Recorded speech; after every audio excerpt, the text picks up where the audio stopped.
Welcome back, guys. In this video I'm gonna show you how to insert SIM card on your iPhone 15 or 15 Pro Max.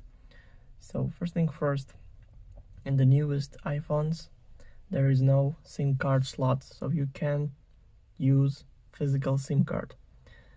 Instead you can use eSIM.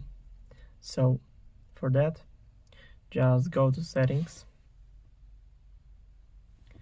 then go to cellular and scroll down until you find add eSIM button. Just click on that. Then you can transfer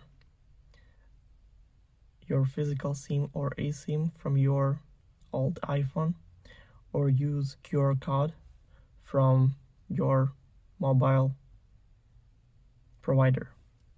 So that's all. Thank you for watching. Please like and subscribe for more. Bye.